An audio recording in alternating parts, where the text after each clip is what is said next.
Bonjour et bienvenue à tous. Donc aujourd'hui, on est là pour traiter de la téléphonie et du handicap et qu'est-ce qu'il existe comme solution, en tout cas en 2022.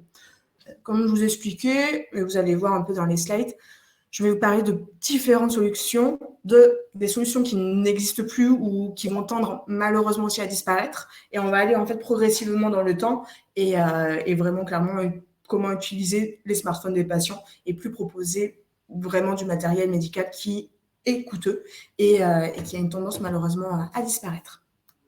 Donc, qui je suis donc moi, c'est Edwige Furer, je suis ergothérapeute depuis 2013 et j'ai passé ma licence dans mon bachelor en Belgique à l'école Elia Prigogine, à la HULB. Et depuis 2013, j'ai travaillé sur Paris, donc au milieu adulte et pédiatrie. En adulte, j'étais dans des SSR, gériatrique adulte, surtout aussi neurologie, CMPR, neurologie assez lourd. Et j'ai fait ma dernière expérience dans une équipe spécialisée neurologique à domicile, l'ESNA, où, comme le dit, c'est un protocole qui se fait sur 14 jours à domicile pour des patients plutôt Parkinson et SAP. Et j'ai fait un petit court séjour en pédiatrie dans un IEM et à l'USEP. Et du coup, pour vous présenter ce webinaire, quand même, durant moi, mes expériences, j'ai pareil, des problématiques que mes patients me disaient comment je fais, je suis dans tel état maintenant, et j'ai encore envie de pouvoir téléphoner et avoir une vie sociale, continuer à pérenniser ça. Comment on fait? Et donc, moi, j'ai pu utiliser des téléphones infrarouges, des logiciels de CAA aussi qui le permettent, on le verra par la suite, je vais vous expliquer, des applications. Et après, c'était des téléphones et des outils téléphoniques comme Doro, Parrot, et aussi surtout des téléthèses. Et là, c'est un contrôle Omni que j'ai moi plus utilisé. Mais je vais aussi d'abord vous présenter Jib. Qu'est-ce que c'est un petit peu? Donc, c'est une startup qui a ouvert en 2018.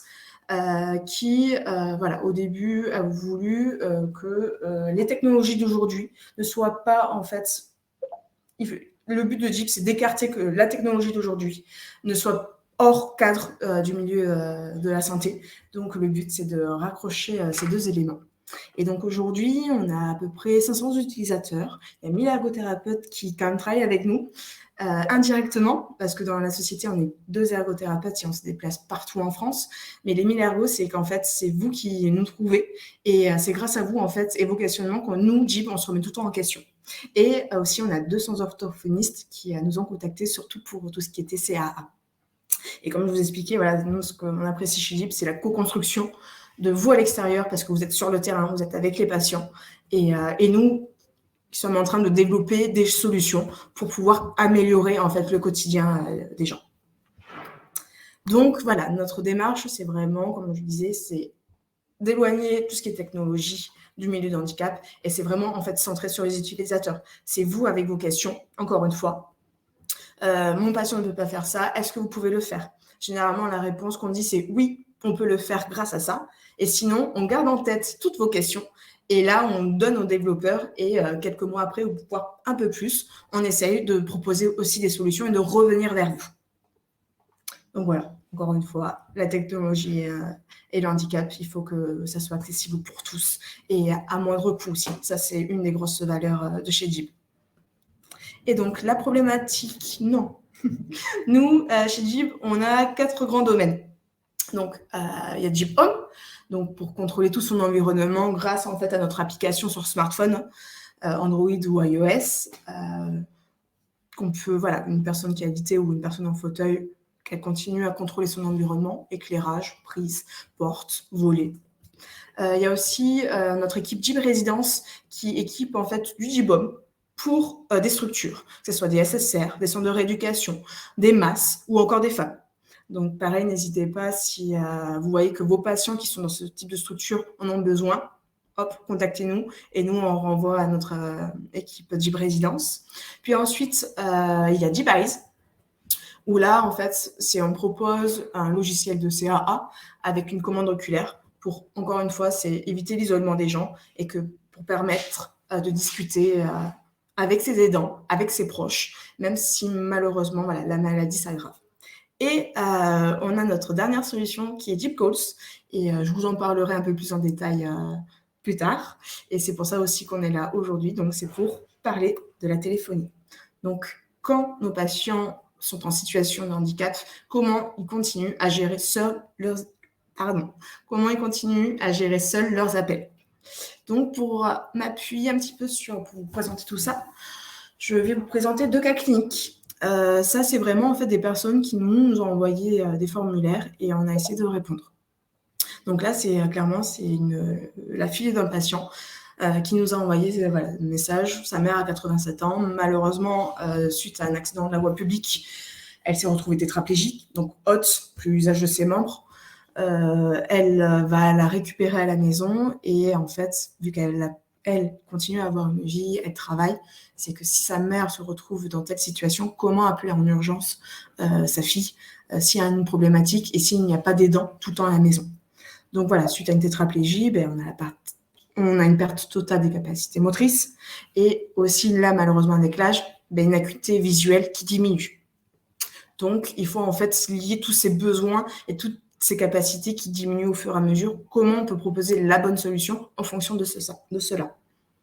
Puis ensuite, on a eu une ergothérapeute qui nous a sollicité pour un monsieur qui a une sclérose en plaques associé du coup avec des spasmes et lui par contre vit seul dans une résidence adaptée, mais pareil depuis l'évolution de sa maladie, malheureusement il n'utilise plus son smartphone, il utilise de moins en moins son PC parce que ses capacités diminuent et pareil, l'objectif c'est qu'il puisse continuer à répondre au téléphone et à gérer entre autres son PC et son environnement.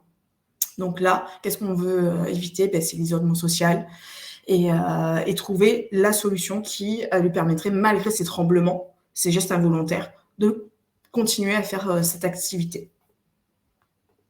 Donc, aujourd'hui, les solutions, c'est que, quand même, pour chaque capacité et besoin, il y a des choses.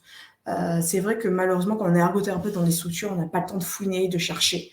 Donc, c'est pour ça aussi qu'il y a ce webinaire, c'est pour essayer de partager, en tout cas tous ensemble, ces éléments. Donc, on va parler de téléthèse. On va aller vraiment des choses un peu vieillottes vers du très neuf. Donc, téléthèse, les téléphones fixes comme mobiles, les smartphones et les applications qu'il y a et qu'on ne connaît pas tout. Et c'est pour ça qu'on va vous donner des petits tuyaux sur comment déverrouiller tout ça.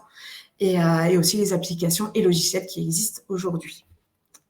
Donc, comme je disais, c'est qu'aujourd'hui, c'est un webinaire pour échanger. Clairement, je vais vous donner quelques petites astuces, mais je ne connais pas tout, clairement. Donc, si vous avez d'autres informations, vraiment, n'hésitez pas à la fin du webinaire, dans le chat, vous écrivez en disant « moi, je connais tel et tel », vous donnez aussi votre point de vue parce que ça, c'est hyper important. Et comme ça, on partage et on en discute. Donc, comme je vous ai dit, on va commencer sur les téléthèses.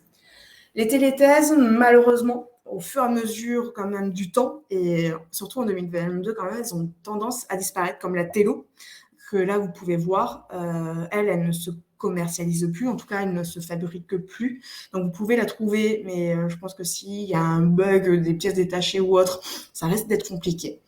Donc il existe d'autres téléthèses qui continuent par contre à se faire, comme la Magic Drive Touch. Ça, c'est de chez Permobile. Et clairement, grâce à ça, vous pouvez continuer, en tout cas pour la téléphonie, à proposer à vos patients, grâce à leur fauteuil roulant électrique, d'avoir ce boîtier qui est en plus à rajouter. Donc, du coup, ça, c'est pareil, encore une fois, c'est dans le cahier des charges pour le fauteuil roulant. C'est bien voir avec son patient, OK, vous voulez certes des vérins pour changer de position, mais est-ce que vous voulez faire autre chose? Donc, ça soit de la domotique, ça soit continuer à appeler. Et du coup, ça, c'est à réfléchir en amont. Donc, voilà. Donc, sur les téléthèses, pour pouvoir téléphoner, comment ça marche? Il y a certains, du coup, téléthèses qui se branchent en Bluetooth, donc avec le smartphone. Donc là, il y a la connexion à activer et c'est bon, grâce au manipulateur, on dit, allez, hop, ça devient du coup la souris. Et la personne peut cliquer sur « J'appelle », comme ça, elle peut appeler facilement. Ou alors, il y a certaines téléthèses qui proposent en fait d'injecter carrément la carte SIM à l'intérieur. La Keo propose ça, enfin, une type de Keo, parce qu'il y en a deux. Pareil, la Keo a tendance à disparaître. Mais je sais que sur la Contrôle Omni, Il y a possibilité encore de le faire. La Housemet Control aussi. On injecte en fait sa carte SIM à l'intérieur. Et comme ça, on peut gérer grâce à la téléthèse son smartphone. Donc, ça possibilité de décrocher, raccrocher et choisir aussi ses contacts. Et pour certaines, selon les modèles, ça dépend, mais aussi d'envoyer des SMS. Donc, on n'est pas obligé, si malheureusement on n'a plus l'usage de sa voix, on envoie des petits SMS assez courts ou longs. En fait, on peut déjà programmer des fois certains messages pour pouvoir en fait continuer à garder ce lien. Comment on utilise une téléthèse ? Je ne vous apprends rien normalement, mais c'est par contacteur. Et normalement, généralement, c'est par défilement. Donc, pareil, ça, c'est paramétrable. On peut aller plus ou moins vite. C'est des contacteurs filaires ou aussi en Bluetooth. Donc, voilà. Donc, ça, pour les téléthèses. Il y a aussi ces fameux gros téléphones, mais maintenant, ils en font des beaucoup plus jolis et c'est un peu plus acceptable, en tout cas dans l'environnement. Je sais que, par exemple, le téléphone sans fil infrarouge, je vous ai mis certaines références vers le bas. Ça, je vous laisserai aussi rechercher un peu plus en profondeur vraiment les références que je vous donne, parce que j'ai pas tout mis encore une fois, donc n'hésitez pas. Mais en fait, ces téléphones infrarouges, comment on les contrôle ? Grâce à des téléthèses ou des claviers ou encore aussi des contacteurs. Et en fait, la plupart se mettent sous haut-parleur et comme ça, on peut pouvoir aussi décrocher, raccrocher automatiquement et créer aussi des raccourcis. Pour certains modèles, on peut aller de 10 à 50 numéros, donc ce qui peut être pas mal, même si 50, c'est un peu beaucoup, mais après, voilà, chacun dépend de la vie de chacun. Donc voilà, pour les téléphones infrarouges, et ça, pareil, ça a quand même une tendance progressivement à disparaître parce que maintenant, il y a le Bluetooth, il y a le Wi-Fi aussi, et on le propose de moins en moins. Mais pour des gens qui ont déjà un environnement tout en infrarouge, il existe quand même encore ces modèles. Pareil, il faut bien chercher, à savoir que la fabrication ne va pas se terminer prochainement. Ça, c'est encore une sacrée recherche à faire. Concernant du coup les téléphones mobiles, là, moi, je vais vous présenter surtout ceux pour les seniors, public plutôt, voilà, seniors. Il y a les Doro qu'on connaît tous. Il y a différents types de Doro. Je sais que Thomson présente aussi ce type de téléphone assez simple, avec des grosses touches comme ça, c'est visuel. On n'est pas perdu dans les éléments. C'est j'appelle, j'envoie un SMS. Je peux faire des fois quelques photos, mais on reste dans un téléphone simple.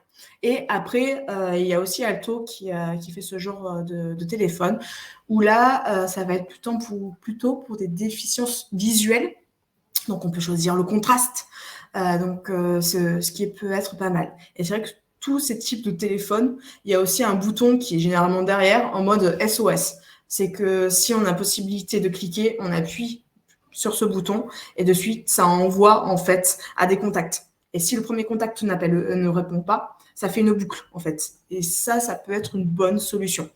En tout cas, je sais que le Doro, là, que je vous ai montré, le fait. Et c'est vrai que pour les personnes âgées, généralement aussi, il y a tout ce qui est allocation pour se retrouver, en fait, on clique dessus, il y a la localisation. Et on peut retrouver aussi la personne si elle est perdue dans son environnement, en tout cas dans son quartier. Ça peut aider les aidants à être moins stressés.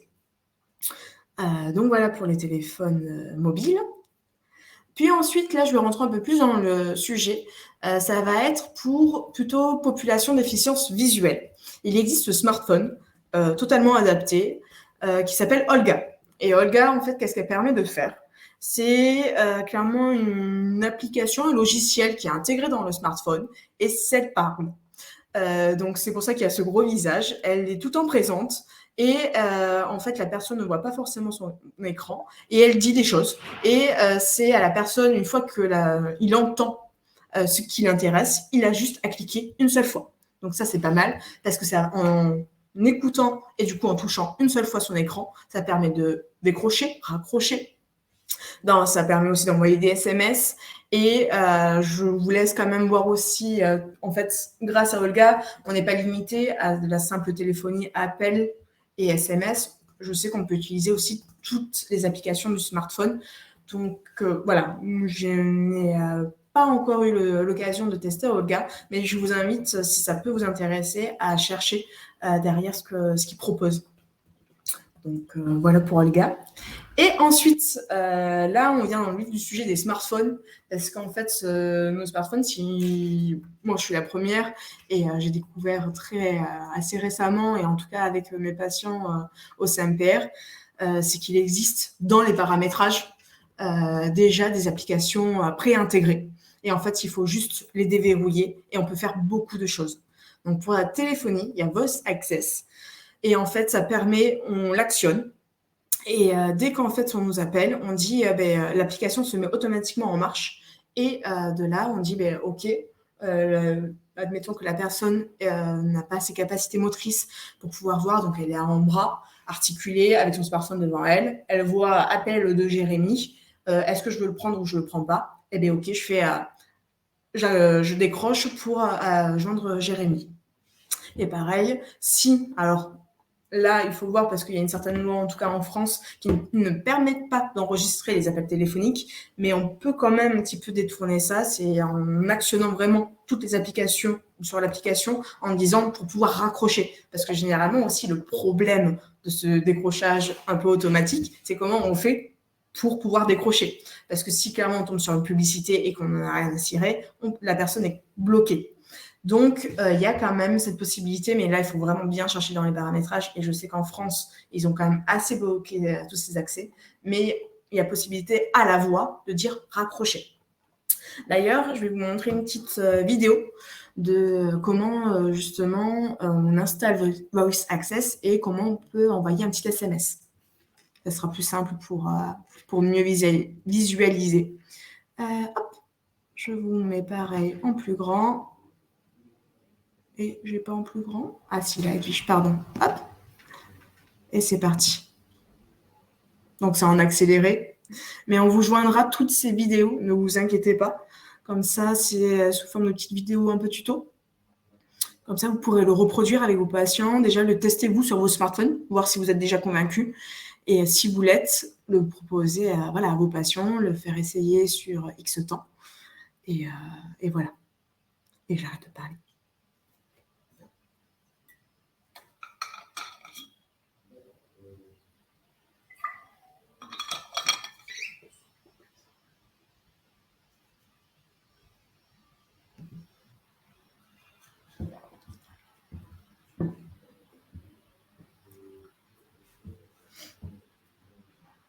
Donc là, on vous montre comment configurer. Et voilà, en fait, il y a tous ces chiffres qui apparaissent. Et vous allez voir. OK Google. Envoyer un SMS.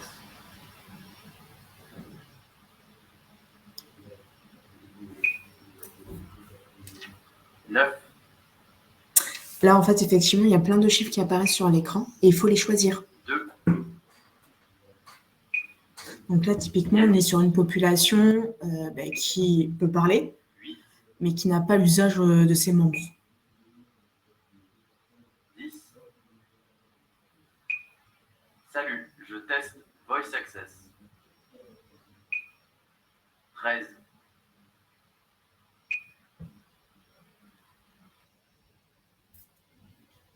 Donc voilà. Hop. Et ce que j'ai oublié de dire, c'est qu'effectivement, Voice Access est couplé avec OK Google. Parce que du coup, OK Google prend la main, mais Voice Access lui demande certaines choses. Et on a toujours ce chiffrage qui permet en fait d'aiguiller la personne sur vraiment ce qu'elle veut faire. Ensuite, un peu dans le même principe du contrôle du smartphone, qu'est-ce qu'on a c'est Switch Access, où en fait, pareil, vous allez le retrouver dans vos paramètres, et ça permet de relier un contacteur. Donc, que ça soit du coup en USB ou en Bluetooth. Et là, Switch Access permet en fait un défilement. Pareil, dans les paramétrages, on le fait défiler plus ou moins vite, plus ou moins lentement. On est d'accord que pour un apprentissage, si c'est la première fois pour nos patients, on le met assez doux et plus ça va aller, plus il va prendre le coup de main et on pourra ou expliquer aux aidants comment paramétrer tout ça pour que ça aille un peu plus rapidement. Qu'est-ce que vous pourrez trouver comme Bluetooth, comme contacteur Bluetooth? Par exemple, il y a l'AeroSwitch qui fonctionne très bien, que ça soit et sur Android et aussi sur iOS. Pareil, je vais vous montrer une petite vidéo, ce qui va illustrer, ça sera un peu plus simple. Hop. Tac.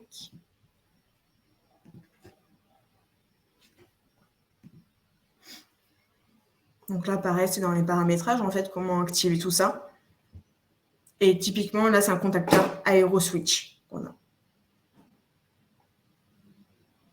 Et on n'est pas sur un smartphone, là, on est sur une tablette Android aussi. Mais en soi, le contacteur peut se mettre sur un smartphone sans aucun souci. Là, c'est juste pour vous montrer un petit peu le principe de connexion entre et le contacteur et un écran.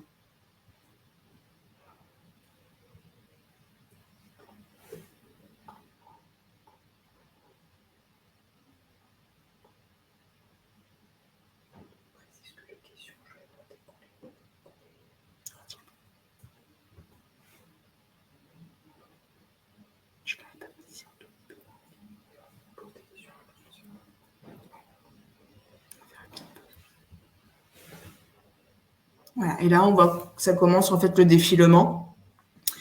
Et vous aurez toujours en fait ce petit programme qui apparaît pour justement, voilà, permettre à la personne de faire ce qu'elle veut. Hop. Je me permets, on va faire aussi une petite pause parce que vous avez pas mal de petites questions. Donc, par rapport à ça, ne vous inquiétez pas, on répondra à la fin du webinaire à ces questions. Donc, n'hésitez pas à les écrire sur le chat. Et moi, j'ai mon collègue qui me les retransmet à la fin. Donc, on continue. Dans le même principe qui existe du coup sur les smartphones Android, il y a TalkBack, où là, ça va être pour les personnes malvoyantes. C'est généralement, en fait, ça dicte tout ce que ça lit. Donc, des fois, on peut entendre, et moi, je sais que j'avais des collègues kinés malvoyants, en fait, leur portable parle tout le temps et assez rapidement, et c'est grâce à cette application. Donc, grâce à ça, en fait, ils n'arrivent pas forcément à lire leur smartphone, mais ils arrivent du coup à le contrôler. Et donc, ils peuvent en soi, du coup, appeler, envoyer des SMS. La petite nouveauté de cette application aussi, c'est que maintenant, pour les malvoyants, il existe un clavier en braille. Et donc, il y a l'application qui s'appelle Brailleback, qui s'associe avec Talkback. Et donc, du coup, ils peuvent avoir à côté de leur smartphone, et c'est un clavier en braille qui est assez petit comme un smartphone, et ils tapotent dessus directement. Et comme ça, Talkback aussi permet de lire, ce qui peut être assez agréable, quoi. Donc voilà, ça, moi, pareil, je ne l'ai pas encore testé, mais n'hésitez pas, si vous l'avez déjà testé, à faire des retours. C'est hyper riche et enrichissant. Maintenant, on va passer dans la tranche iOS. Donc, vous avez la fonctionnalité, attention à mon anglais, mais Assistive Touch, pareil, qui est une application déjà préintégrée. Et en fait, c'est pour personnes qui n'arrivent pas clairement à bien manipuler leur smartphone. Donc, ça va permettre, pareil, à être associé avec Siri, à simplifier les mouvements. Donc, au lieu de scroller, c'est juste toucher simplement. Il y a un menu très simple. Là, on vous l'a agrandi, qui permet en fait de gérer et manipuler tout son smartphone. Donc voilà. Et pareil, il y a aussi comme Voice Access, Voice Over chez iOS, qui permet de faire la même chose. Et pareil, là, il y a aussi tout un code, par contre, avec les doigts. Et ça, je sais que iOS a très bien fait les choses. Ils ont fait un tuto que vous pouvez retrouver très facilement sur Internet pour voilà, comment manipuler un petit peu son smartphone. Même si on a une déficience visuelle et qu'on arrive du coup à voir encore son écran, il y a certains mouvements qu'on peut faire de façon simple pour pouvoir accéder facilement à des applications.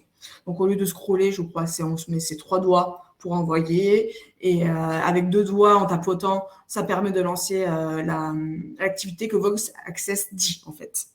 Pareil, encore une fois, c'est lié tout ça. La personne n'a pas besoin de, si elle veut aller sur WhatsApp, quand du moment la synthèse vocale va parler en disant WhatsApp, hop, il pianote 2 doigts sur son écran et ça va lancer WhatsApp sans qu'il ait à cliquer précisément. À présent, je vais vous parler d'applications essentiellement pour les malentendants. Donc, il y en a 2, elles sont assez semblables. Il y a Roger Voice et Ava. Roger Voice, elle, va sous-titrer en direct tout ce que disent les personnes. Donc, voilà, si vous êtes en visio sur WhatsApp ou autre, en fait, il va y avoir un sous-titre qui va apparaître. Comme ça facilite. Même si les personnes ont l'habitude maintenant de lire sur les lèvres, clairement, il y a quand même ces applications qui existent et qui facilitent un peu le quotidien. Quant à Ava, elle, ça va être pour tout ce qui est grosse conférence. Donc, si on travaille dans un milieu et qu'on fait beaucoup de télétravail ou autre, avec Zoom, Skype, et bien en fait, pareil, on sous-titre. À présent, comme application, et là plutôt pour des déficits type moteur, je vais vous parler de Deep Calls. Donc, qu'est-ce que permet Deep Calls? Ça permet en fait un décrochage automatique sous un certain délai. Vous pourrez choisir entre 3, 5 ou 10 secondes de décrochage automatique. Mais aussi la personne, ce qui va être bien, c'est que ça va décrocher en haut-parleur. Donc, il n'y a pas besoin de toucher le smartphone. Et au préalable, soit avec son aidant ou avec l'ergothérapeute, ou n'importe, vous allez paramétrer en fait l'application pour savoir si la personne veut que tout son contact, tout son répertoire soit justement permettre d'être décroché automatiquement, ou alors que certaines personnes, ça filtre. Mais aussi, on peut choisir une plage horaire. Et ça peut être pas mal parce que quand justement il y a trop de soins le matin ou à un autre moment de la journée, mais c'est vrai que généralement nos patients pour la toilette, eh bien, ils ne peuvent pas téléphoner et être lavés. C'est de dire de 8h à 10h, on choisit une plage plus ou moins conséquente, et bien en fait, le téléphone ne sonnera pas. Ça ira sur le répondeur et une fois que l'application dira « vous avez activé à partir de 11h », là, vous aurez les appels en absence. Donc, comment, après, sinon, on peut utiliser Deep Calls? Donc, en tactile, ça peut se faire aussi, mais généralement, on préconise plus pour des personnes avec un déficit moteur, par contacteur, ou alors aussi à la voix. Pareil, avec OK Google, ça se couple. Et Deep Calls n'est disponible que sur Android, parce qu'avec iOS, on peut faire sensiblement la même chose. Ça, pareil, il faut regarder dans les paramétrages. Je vais vous montrer quelques petites vidéos pour un petit peu vous montrer comment cela s'utilise. Hop. Donc là, c'est un clavier à grosses touches. Commencer, comme je vous disais, le décrochage en 3, 5 ou 10 secondes. La personne choisit. Elle pourra toujours changer ses paramètres, il n'y a pas de souci. Donc là, qui elle veut être appelée? Tout le monde, seulement mes contacts, ou alors elle personnalise. Ça, pareil, dans les paramétrages, ça peut être changé. Et les plages horaires.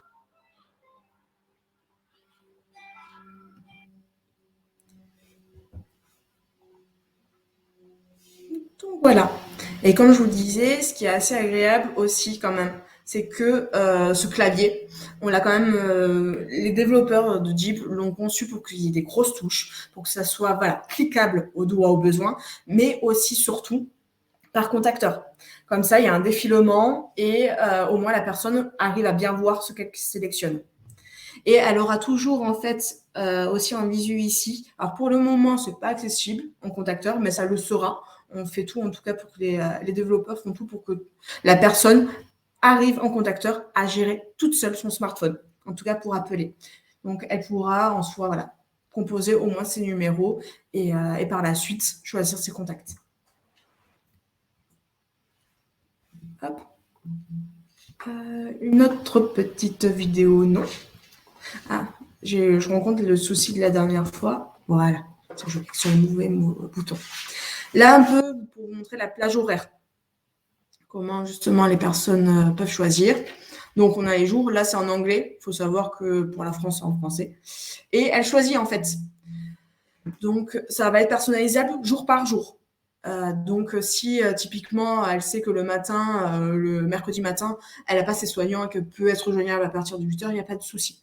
Donc ça, encore une fois, on le choisit et grâce à cette petite roulette de paramétrage, ça pourra être modifié plus tard. Et ensuite, du coup, c'est pour choisir en fait ses contacts.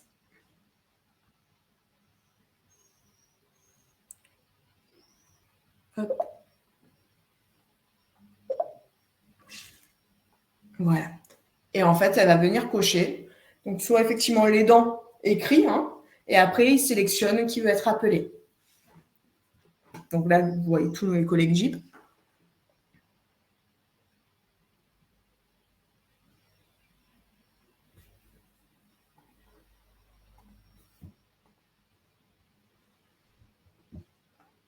Voilà, et là, c'est toutes les personnes qui ont en fait été sélectionnées. Il faut savoir que Jeep est sans cesse Jeep Calls, en tout cas sans cesse évolution. Comme je l'expliquais au tout début, c'est que c'est grâce à vous que Jeep évolue. Donc, c'est grâce à vos remarques en disant oui, mais on ne peut pas faire ci, on ne peut pas faire ça. Et qu'on est en train de développer tout ça. Par exemple, prochainement aussi, on pourra avoir des favoris. Et ça, c'est pas rien.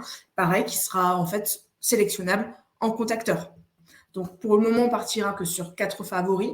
Mais si, voilà, on a un jour des demandes qui s'accumulent en disant, bah ouais, mais 4, c'est pas assez, eh bien, nous, on va garder ce retour-là et on vous proposera plus tard, en fait, de justement avoir, pourquoi pas, 8 à 10 contacts favoris. À présent, pareil, on est en constante d'évolution. Donc là, on rentre vraiment dans tout ce qui est nouvelles techno, hein, smartphones, tablettes et autres. Je vais vous parler des logiciels de CAA, en fait, qui font aussi ce boulot. Grâce chez Mail Express, ça va être à la rubrique Amego, qui va, en fait, vous allez pouvoir connecter le smartphone de votre patient en Bluetooth sur une tablette, sur un ordinateur, là où il y a le logiciel de CAA, en tout cas.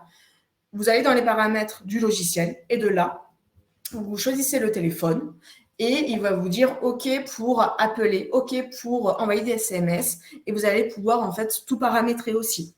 Donc, grâce à CAA, il y a la synthèse vocale qui est appréciable, du coup, qui va prendre la main. En fait, le patient, il va avoir un clavier, il va écrire les choses. Certes, c'est vrai que celui qui sera à l'autre bout du téléphone, il faut qu'il soit patient parce que si la personne n'a pas déjà prêt à enregistrer les phrases potentiellement qu'il voudrait dire, il va falloir qu'il tapote. Donc, soit en tactile, soit avec un contacteur, ou alors avec une commande oculaire. Et là, ça demande un peu plus de temps. Donc, pareil, Grid 3, qui est un logiciel de CA, permet de faire ça. Donc là, c'est plutôt dans la rubrique Fast Talker et vous permet en fait de faire la même chose que pour Mind. C'est pareil, on branche en Bluetooth son smartphone sur la tablette ou sur un ordinateur. On met le logiciel de CAA et là, on va dans les paramètres et on sélectionne. Le petit plus de Grid, c'est qu'en fait, ils ont développé un Skype. Et du coup, ça permet en fait à la personne qui peut-être voilà, alité ou autre, et qu'elle a sa famille à l'autre bout du monde, quand même d'avoir de faire des visioconférences. Et même si du coup elle ne peut plus parler, Grid prend la main avec la synthèse vocale. Donc ça, c'est un petit atout que peu de personnes savent. Et en fait, il ne faut pas hésiter à tester. Et c'est parce que ça réconforte les gens de pouvoir continuer à voir ses proches quoi qu'il arrive, alors qu'on est des fois coincé dans son lit. Ensuite, moi, c'est ce que j'ai pu déjà utiliser aussi quand j'étais ergothérapeute en centre de rééducation, c'est que j'ai détourné du matériel carrément. Donc là, on voit quoi? C'est le mini kit Neo de Parrot. C'est en fait un kit main libre pour voiture qui se met sur le pare-soleil. Et en fait, pour les patients tétra, moi, typiquement, je leur accrochais assez proche d'eux. Et en fait, ça décroche automatiquement, ça se branche en Bluetooth sur le smartphone. Et donc, du coup, ça c'est pareil, décrochage en haut-parleur. Et la personne peut dire OK, j'accepte l'appel. Hop, elle décroche et elle peut discuter parce que le micro, du coup, est assez proche d'elle. Mais par contre, on rencontre cette difficulté de raccrocher encore une fois. C'est que si on tombe sur des publicitaires et qu'on ne voulait pas, ça peut être vite compliqué. Il faut attendre vraiment que la personne raccroche. Il n'y a pas, toutes les solutions ne permettent pas malheureusement de raccrocher. Donc voilà. Donc pour revenir au cas clinique, Donc, en tout cas, pour justement cette fille qui cherchait une solution pour sa mère, voilà, qui a 87 ans, qui est tétraplégique, qu'est-ce qu'on pourrait proposer au final à cette dame? Mais pourquoi pas une téléthèse où on met voilà, la carte SIM. Mais voilà, la téléthèse, ça serait bête d'avoir en tout cas une téléthèse parce que c'est assez coûteux s'il n'y a pas en tout cas quelque chose pour contrôler l'environnement. Il faut que, pareil, encore une fois, dans le cahier des charges des personnes, disent ok, si vous voulez une téléthèse, en tout cas si vous voulez contrôler votre environnement, téléphone et autres, et que vous êtes prêt à voilà, faire certains travaux à la maison, on propose une téléthèse. Ou alors, si la personne a déjà un smartphone, eh bien, elle utilise des applications qui existent. Déjà dans les paramétrages, à savoir si elle peut être en capacité de les utiliser, ou alors télécharger une application comme Pickles. Et encore, il y a aussi ces logiciels de CAA. Si, admettons, pour cette dame, en tout cas, elle est alitée au lit et voilà, ne bouge plus grand-chose, c'est vrai qu'avec une commande oculaire et un logiciel de CAA, en fait, elle peut continuer à faire certaines choses. Et aussi, du coup, c'est d'autres activités comme pouvoir continuer à regarder la télé de façon seule et pas attendre que quelqu'un, en fait, vienne faire pour elle. Et ensuite, pour justement Monsieur I, qui est atteint voilà, de la sclérose en plaques, ben voilà, soit on lui propose un smartphone pareil adapté, ou une application, ou alors, pourquoi pas, un kit main libre. Sachant que, voilà, quand même, chaque solution peut avoir ses certaines limites. Et c'est ça aussi qu'il faut faire comprendre à nos patients, c'est qu'il n'y a pas la solution miracle. C'est qu'à un moment donné, on rencontre toujours un peu un obstacle. Et peut-être qu'un jour, on trouvera l'outil qui nous permet, en fait, de tout faire et qui corresponde à chaque personne et à chaque besoin. Mais voilà, dans toutes les solutions, quand même, je pense que vous avoir citées aujourd'hui, il y a quand même, on rencontre ces limites-là. Donc, c'est pour ça, à nous, thérapeutes, de bien faire voilà, la part des choses avec nos patients et de leur dire, aujourd'hui, moi, je trouve ça, mais peut-être que, voilà, il va y avoir des limites et vous ne pourrez pas faire tout ce que vous voulez. Donc, c'est notre rôle aussi de pouvoir faire prendre conscience à nos patients que certaines choses sont faisables, mais malheureusement pas toutes, et de les accompagner justement dans le meilleur outil qui réponde en tout cas à leurs capacités et à leurs besoins. Donc voilà. Donc comme je vous disais, plus haut, si vous connaissez d'autres solutions vraiment intéressantes que je n'ai pas citées, et c'est vrai que voilà, aujourd'hui le webinaire, ça sert juste à dépoussiérer un petit peu ce qu'il existe. N'hésitez pas à le mettre dans le chat, mais c'est vrai qu'il y a un nouveau groupe sur Facebook qui s'appelle Ergo et Nouvelles Technologies. Donc, à vous inscrire et à partager en fait, à fond. Le but de ce groupe, c'est de communiquer ensemble et de faire une sorte de veille un petit peu technologique de ce qui existe maintenant, ce qui ne se fait plus. Et encore une fois, c'est vraiment partager. Moi, j'ai essayé ça. Ça m'a convenu pour ça. Mais par contre, les grosses limites, voilà, c'est ça. Donc, vraiment, n'hésitez pas à partager parce que c'est justement tous ensemble qu'on arrive à avancer et trouver des solutions plus pérennes. Après, si vous voulez aussi vous renseigner vraiment sur plus en détail sur certaines solutions que j'ai citées ou sur d'autres trucs que vous trouvez sur Internet, parce que généralement, on ne va pas se voiler la face. Il existe Internet, qu'on tape les mots-clés et on tombe sur les premiers trucs. Mais après, il y a nos collègues, nos confrères.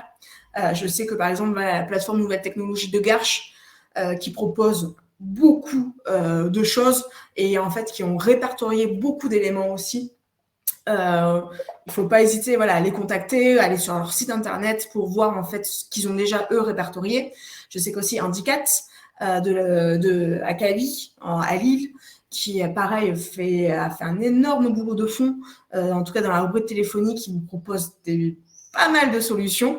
Et voilà, je vous cite eux, mais il en existe beaucoup. Et je tiens aussi à mettre en lumière quand même tous les CICAT et les éclats. Et je sais qu'en région parisienne, par exemple, il y a Escavi, à Lille, il y a Cavi, à Montpellier, il y a aussi un CICAT qui a aussi l'éclat. Il y a aussi à Poitiers. Je sais qu'il y a les Tom-Tom à La Réunion, en tout cas, aussi, qui ont ces éléments-là. Donc, n'hésitez pas à vous rapprocher de eux parce que leur rôle, c'est de préconiser un max de solutions et d'outils et qu'au fur et à mesure, en fait, et on devient expert en fait, dans le domaine où on travaille. C'est vrai que dans le centre de rééducation, on va préconiser certains outils, mais on n'a pas forcément tout le temps. temps de rechercher vraiment ce qu'il faut. Donc, n'hésitez pas à les contacter et eux, en fait, pourront vraiment bien vous aiguiller. Donc, voilà. Donc, voilà. Le webinaire se termine. C'est sur le temps des questions. N'hésitez pas, là, voilà, mon collègue Alexandre va me recenser toutes les questions et je vais essayer d'y répondre tant bien que mal. Et voilà. Alors, quelques petites questions. Ouais. Est-ce que Voice Access et Switch Access fonctionnent avec VoiceOver ou TalkBack? Alors, on est sur... Attention, je vais revenir sur les slides. Je pense que c'est plus intéressant. Désolée, ça va du coup un peu vite. VoiceOver et Asset Touch et autres, en fait, il faut bien voir et bien regarder qu'on est sur des matériels, donc smartphone Android ou iOS. Du coup, c'est pas compatible du tout l'un et l'autre. Donc, ça, pareil, c'est déterminer en fait le type de téléphone qu'a votre patient, ou s'il n'en a pas, de choisir en fonction de ce qui est le mieux. Ouais. Alors, petite info, on a Henri Albert qui nous dit qu'il est en train de développer un principe de contacteur optique pour les personnes tétraplégiques, qui présentent des problèmes d'élocution. Donc, il propose de contacter plus tard si ça nous intéresse. D'accord. On n'hésitera pas. Alors, Alice nous demande, le lecteur d'écran d'Apple VoiceOver est plus... Ah non, elle nous dit que le lecteur d'écran d'Apple VoiceOver est plus fonctionnel que TalkBack à ce jour encore, même si ça tend à se rapprocher dans les années à venir.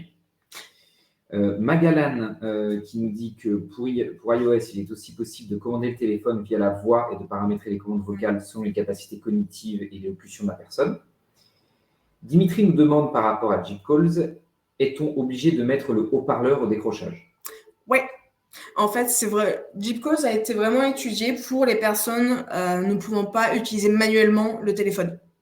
Clairement, donc, il y aura forcément ce décrochage automatique et sous haut-parleur. On ne pourra pas faire autrement et en fait, c'est un peu la plus-value de Jeep Calls, c'est de pouvoir faire ce décrochage automatique et en haut-parleur. Ouais. Alice qui nous dit à propos de Jeep Calls, dommage que cela ne soit pas disponible sur iOS. J'ai tendance à préconiser les iPhones aux personnes avec de multiples handicaps pour bénéficier de l'efficacité de Siri. Oui. Cela permet à des personnes de petit niveau d'utiliser un smartphone. Jeep Calls aurait été le bienvenu pour ces profils-là, même sur iOS. Ouais, c'est vrai.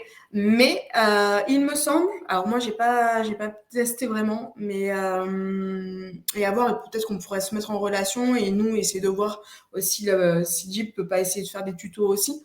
Mais il me semble vraiment que sur iOS, on peut faire sensiblement la même chose que Jeep Calls. Donc ça, en fait, il faut fouiner. Il faut un peu voir dans les paramétrages. Mais pour moi, on peut faire pas mal d'éléments, en tout cas, qui ressemblent à Jeep Calls. Mais c'est vrai que, en tout cas, pour les développeurs de Jeep, aujourd'hui, malheureusement, on ne va pas se centrer sur développer l'application sur iOS. On préfère prendre du temps sur d'autres éléments que développer ça sur iOS. Mais on ne sait jamais, peut-être qu'un jour... Alors, il y a Henri Albert qui insiste beaucoup aussi pour pouvoir avoir accès à un fichier de contact pour les appels sortants avec la prochaine version de Jeep Calls. Ok. Voilà. Tout ça, on prend en note et on le dira vraiment à nos équipes de développeurs et à l'équipe design qui est vraiment en lien du coup avec eux et pour vraiment essayer de faire évoluer au mieux l'appli. Isabelle demande, est-ce que les appels bloqués par Jeep Calls sont redirigés vers la boîte vocale? Ouais, normalement, oui. Pas normalement, oui. Parce que comme ça, il y aura toujours après le smartphone qui prend la main aussi, en disant, et le répondeur, en disant vous avez tel message. Et si c'est pas en fait les gens qui cachent leur numéro, on verra le numéro et comme ça, l'aidant pourra dire, voilà, t'as telle personne, tel 06 t'a appelé. Et comme ça, si vous voulez la personne veut le rappeler, il n'y a pas de souci. Ouais. Alice nous demande si c'est une application ou un launcher. C'est une application. C'est une application pour moi, ouais. Henri Albert nous fait remarquer que selon lui, 4 contacts, ce n'est pas suffisant. Pour les favoris? Ok. Bon, je prends note. Clairement, je pense qu'on lancera quand même les favoris pour avoir un retour sur 4 favoris. Mais si, voilà, vous me dites que c'est pas l'idéal. Par contre, je suis assez intéressée à savoir combien vous, par exemple, vous diriez. Si c'est 8, si c'est 6 ou si c'est 10. Parce que tout en sachant aussi qu'on rencontrera des limites, c'est que si on a sur Deep du coup, malgré que ça soit quand même assez gros, il faut que ça soit aussi lisible et que à un moment donné, il faudra scroller. Donc nous, on créera en fait un petit encart pour aller à une page suivante et ça demande des manipulations en plus. Le but de Jeep, c'est que ça soit assez facile en un seul écran. Mais après, voilà, si on a beaucoup de retours en disant 4, c'est pas assez, pourquoi pas partir sur plus, mais tout en sachant que voilà, ça sera plus sur un écran, mais sur plusieurs pages d'écran. Claire nous demande, sera-t-il envisagé le raccrocher à la voix? Raccrocher à la voix, pour moi, pour le moment, non. Par contacteur, par contre, oui.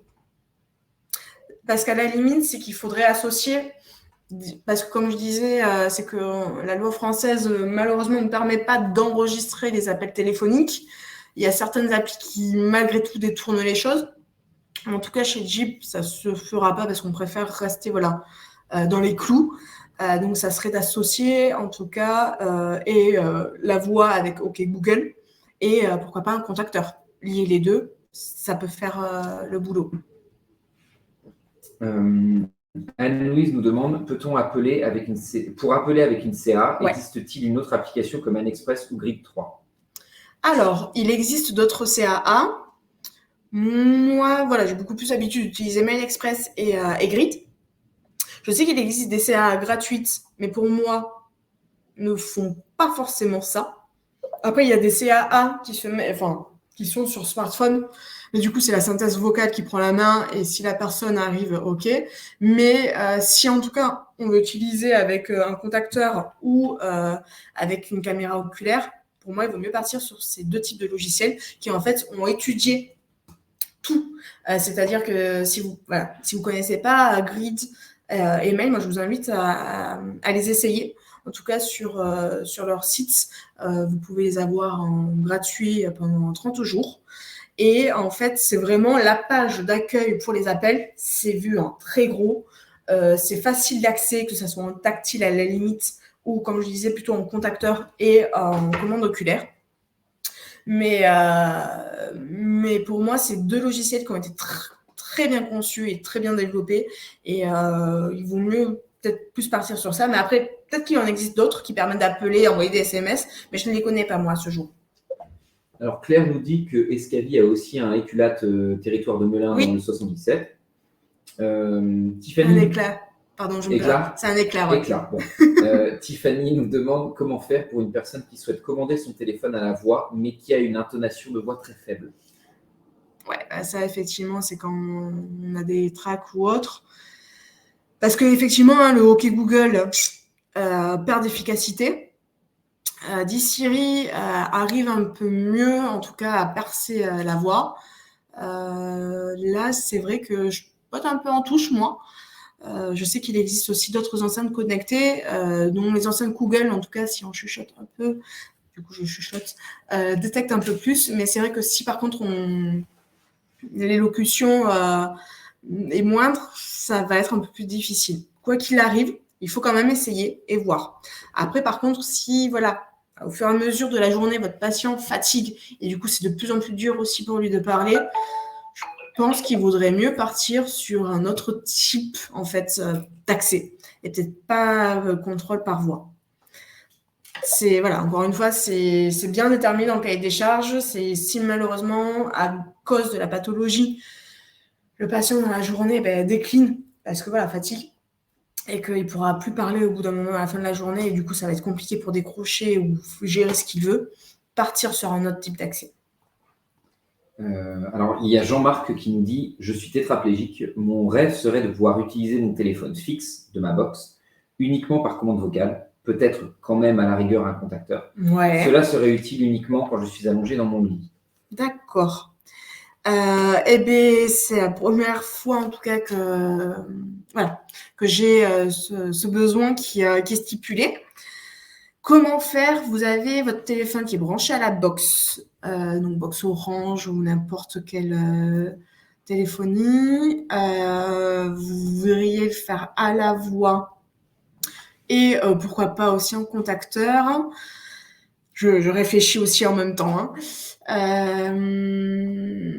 Je sais pas, là aussi, je pense que je vais encore botter en touche, mais je vais faire des recherches parce que ça m'intéresse effectivement énormément parce que quand même le but, c'est d'utiliser, si vous avez déjà ça serait voir si vous pouvez continuer à l'utiliser et pas s'il y a un moyen détourné pour pouvoir continuer à le faire ou alors malheureusement, voilà, c'est investir dans d'autres technologies. Alors, Mais on reviendra vers vous. Il y a Magalan qui nous dit que l'interface JCalls est plus simple dans l'utilisation que les paramètres iOS, surtout si la personne n'est pas technophile. Ok. Isabelle nous dit un de vos collègues m'a dit qu'on pouvait utiliser JCalls sur iOS via une enceinte connectée. Un de mes collègues vous a dit ça. Non, pour moi, JCalls sur iOS, c'est pas faisable parce qu'en fait, si même vous allez sur l'Apple Store, JCalls peut apparaître mais ne sera pas téléchargeable parce que c'est pas développé, on n'a pas du tout les accords avec eux et je reverrai avec mes collègues le discours, mais pour moi, c'est vraiment à 1000% Android et pas sur iOS. Après, par contre, effectivement, on peut le lier à une enceinte connectée sur Android, mais il faut savoir que du coup, l'enceinte va prendre la main et du coup, on pourra moins contrôler en tout cas ses appels et pour raccrocher, ce sera un peu plus compliqué. Ça, on est aussi en train de voir comment on peut se mettre un peu sur le même niveau que l'enceinte connectée pour pouvoir faciliter le raccrochage. Anne-Louise qui nous demande, vous parlez de commande oculaire, mais pour l'instant, ce n'est pas compatible avec smartphone, si? Non, parce que c'est vrai que les écrans de smartphone sont quand même assez petits. Donc, c'est vrai qu'il vaut mieux tabler sur une tablette, un ordinateur un peu hybride. Mais c'est vrai que actuellement, les commandes oculaires ne se font pas sur smartphone. Et il faut savoir que, je ne l'ai pas stipulé aujourd'hui, mais les caméras oculaires, elles n'aiment pas tout ce qui est rayonnement direct. Donc, généralement, quand les gens ont un smartphone, c'est qu'ils se déplacent pas mal encore en extérieur avec leur fauteuil roulant électrique ou accompagné d'un aidant. Et c'est vrai que s'il y a une caméra oculaire en extérieur, elle ne marchera pas. En tout cas, s'il fait super beau comme en ce moment, en tout cas en région parisienne, la caméra oculaire, elle ne fonctionnera pas parce que trop de lumière. C'est une caméra infrarouge et tout ce qui est rayonnement direct, malheureusement, ça ne marche pas. Donc, peut-être un jour, ça viendra, ce genre de technologies pourront peut-être se développer. Ils vont peut-être aussi inventer quelque chose de plus petit. Mais même pour vos patients, c'est plus facile d'avoir un grand écran. Et du coup, les caméras, elles sont assez quand même conséquentes. Elles sont généralement de la taille d'une tablette. Et c'est vrai que si on branche ça sur le smartphone, ça va être tout petit pour les patients, pour voir. À voir. Il faut voir si ça va être développé plus tard. Alors, il y a Dimitri qui nous dit « Dommage pour le haut-parleur obligatoire, entre guillemets. Je suis un homme handicapé totalement dépendant et le haut-parleur empêche une certaine intimité. Ça, c'est vrai. La redirection vers un kit main libre serait top. Est-ce envisageable ?» On a déjà eu effectivement ce retour pour continuer à avoir cette intimité parce que effectivement, on est dans la rue et décrochage automatique, tout le monde entend. Donc, c'est vrai que c'est pas tout en top. Donc, on est en train de voir aussi pourquoi pas mettre des enceintes en Bluetooth en plus. Mais c'est parce que le choix, pourquoi ça a été fait aussi en automatique et pas développer aussi cette connectivité avec les enceintes Bluetooth, c'est qu'on s'était dit que les patients qui allaient utiliser, les usagers qui allaient utiliser JCalls, en fait, avoir tout le temps une oreillette H24, ou peut-être pas H24, mais dire à l'aidant, écoutez, mettez-moi s'il vous plaît l'oreillette, parce que voilà, aujourd'hui, de telle heure à telle heure, je vais pouvoir communiquer à l'extérieur. Ça peut être un moment gênant d'avoir, je sais pas, une oreillette connectée pendant 4 heures à son oreille. Mais voilà, si on parlait, encore une fois, on a de plus en plus de demandes. On fera le lien pour que ça soit compatible aussi avec une large gamme d'écouteurs Bluetooth. Là, on arrive au bout des questions. Peut-être qu'il y a des questions à propos des autres solutions qui sont Jib Home, Jib Eyes ou Jib Résidence, si vous en avez peut-être. N'hésitez pas, effectivement, tant qu'on est là. Ou après, voilà, n'hésitez pas. Nous, on est joignable. Vous allez sur notre site. On a le formulaire et on essaye au plus vite de vous répondre. Et comme ça, on peut vraiment échanger. Nous, on prend le temps derrière, en tout cas, de vous répondre. On prend avec vous des rendez-vous téléphoniques sur vos créneaux et sur nos créneaux pour pouvoir vraiment échanger. Et voilà. Mais voilà. En tout cas, un grand merci surtout à Alice, Henri-Albert, Anne-Louise, Clara, voilà, toutes ces personnes-là qui donnent des conseils. Ouais. Super, ouais. Merci beaucoup à vous, effectivement. Comme ça, ça nous permet, en fait, comme je disais, d'entretenir une veille technologique qui peut être pas mal. Donc, merci beaucoup. C'était un plaisir d'être avec vous. Et comme je vous disais, on garde le lien, le contact. Donc, n'hésitez pas à nous contacter sur Contact Jib ou à aller sur Facebook. Mais oui, c'est vrai ça. J'ai oublié de vous dire, mais c'est vrai qu'on a inauguré justement hier, nous, notre showroom avec toutes nos solutions, que ce soit Jib Home, Jib Calls, Jib Eyes et aussi Jib Residence, parce que du coup, c'est aussi une plateforme un peu différente que Jib Home. Et en fait, si vous êtes en tout cas en région parisienne, que ça soit thérapeute, médecin, usager, aidant, n'hésitez pas à nous contacter et à venir voir cet espace parce que du coup, on a essayé de reproduire vraiment un environnement. On a un lit médicalisé, on a nos surfaces, on a nos téléphones, on a tout. Et comme ça permet d'essayer sur place vraiment toutes les solutions de Jib. Donc, vraiment, c'est avec grand plaisir, pareil, qu'on vous accueille, qu'on échange ensemble, parce que ça sera aussi l'occasion de rencontrer d'autres membres de l'équipe, parce que ce ne sera pas que Agathe ou moi, ou ergothérapeute, qui vous rencontreront, mais vous pourrez rencontrer l'équipe design et les autres équipes pour pouvoir vraiment discuter et sur comment faire pour avancer, en tout cas, faire monter Jib d'un cran pour qu'on vous aide au mieux au quotidien. Donc, avec grand plaisir, on vous accueille au showroom pour faire essayer tout ça. Ouais. Ouais. Mais en tout cas, c'était un réel plaisir de partager ce moment avec vous. Et vraiment, comme je dis, on reste en contact. Et si vous avez d'autres solutions, des points positifs comme négatifs, vraiment, c'est... Rebecca qui nous dit merci pour cette présentation. Pouvez-vous faire des vidéos d'utilisation du showroom justement pour ceux qui ne sont pas en région parisienne? Je prends la main étant donné que c'est nous qui allons gérer ça. Ça va venir dans les semaines qui viennent, mais il faut qu'on prenne le temps de le faire, qu'on monte tout ça. Il est même prévu, pas tout de suite, mais il est prévu ensuite d'imaginer un site où chacun pourrait se rendre et à distance, utiliser soi-même le showroom. Ce qui permettrait, c'est génial, ça permettrait, peu importe où on se trouve, de voir comment ça fonctionne. Et voilà, mais on vous tiendra dans tous les cas au courant via la newsletter, via toutes les infos qu'on peut envoyer. Oui. Voilà, il y a beaucoup de merci. Super, merci à vous en tout cas d'avoir participé à ce webinaire, et parce que c'est toujours agréable en fait d'échanger sur différents sujets. Et même j'ai envie de dire, si vous n'hésitez pas, c'est aussi notre rôle à nous en tant qu'ergothérapeute peut-être de trouver, si on a le temps aussi, mais si vous avez des thèmes vous avez envie d'aborder, ça peut être l'occasion de nous dire, vous me donnez un thème, on voit si ce thème revient plusieurs fois, et pourquoi pas de faire un webinaire à ce sujet. Ça peut être intéressant. Mince, je l'ai loupé. Oui, Isabelle qui nous demande, est-ce que le showroom est accessible aux personnes à mobilité réduite? Oui, et heureusement. En fait, le showroom, il est mis en place dès l'entrée de nos locaux. Et en fait, vraiment, vous verrez prochainement, il y aura des photos et vidéos. Ça fait comme un petit appartement de 26 mètres carrés à peu près, ou un peu plus petit.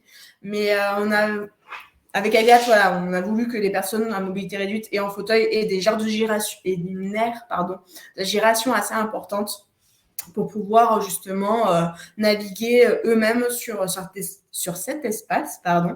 Par contre, il faut savoir que nous n'avons pas de matériel pour faire des transferts. Des types de transferts comme on n'aura pas de guidon, on va peut-être avoir une planche de transfert. Donc, si pour les usagers, avec une capacité d'encore faire son transfert avec une petite aide, il n'y aura pas de souci pour se mettre dans le lit et essayer ce lit avec justement l'application Jib Home. Mais voilà, mais ça de toute façon, c'est à discuter au préalable quand vous prenez rendez-vous pour pouvoir voir ce showroom. Nous, on vous refera en fait un petit état des lieux en disant, mais voilà, le patient, ok, mais il sera pas du coup en capacité d'aller entrer dans le lit. Il pourra le voir. On pourra nous se mettre à sa place pour qu'il puisse se voir. Mais il pourra peut-être pas, voilà, si c'est un tétra et qu'il lui faut un lève malade, un lève personne, ça sera malheureusement pas possible. Je réponds très rapidement à Émilie. Est-ce possible de recevoir ce webinaire en replay? Oui, il sera envoyé à tout le monde dans la journée, théoriquement. Et Isabelle, est-ce qu'on doit prendre rendez-vous pour venir? Pour l'instant, on n'a pas encore établi vraiment de process. Le mieux, c'est d'envoyer un mail avec ce que vous souhaitez faire, une date approximative à contact@jibaume.com. C'est ce qu'il y a de mieux à faire. Et elle nous pose une dernière question, Isabelle, qui est est-ce qu'on peut venir tester les solutions avec les futurs usagers? Ah bah ouais, comme ça, ils s'en rendent compte. Enfin, c'est ce qu'il y a de mieux. C'est ce qu'il y a de mieux. C'est effectivement amener vos usagers. Ils testent par eux-mêmes en fait, parce que c'est vrai que c'est difficile de montrer par vidéo parce que c'est pas eux qui touchent. Encore une fois, les patients, les usagers aiment beaucoup avoir la technologie en main et pouvoir la manipuler. Et après, c'est grâce à ce showroom, nous, avec ce que vous nous avez dit et votre regard de thérapeute, en disant, ben voilà, lui, en amont, on sait que ce sera un contrôle avec type contacteur ou à la voix. Nous, on fait tous nos paramétrages aussi en avance. Comme ça, on vous reçoit dans les meilleures conditions pour pouvoir que voilà, ce showroom, en tout cas cette rencontre, soit efficace pour tout le monde. Ouais. Ah ouais. Ok. Voilà, normalement. Dernière question. Dernier échange. Je pense que tout le monde a faim, tout le monde veut aller manger. Ça marche. Mais en tout cas, encore un grand merci à tous. Avec plaisir que voilà, on a échangé sur tout ça. Et n'hésitez pas à nous contacter. Et je vous dis à très vite. Au revoir.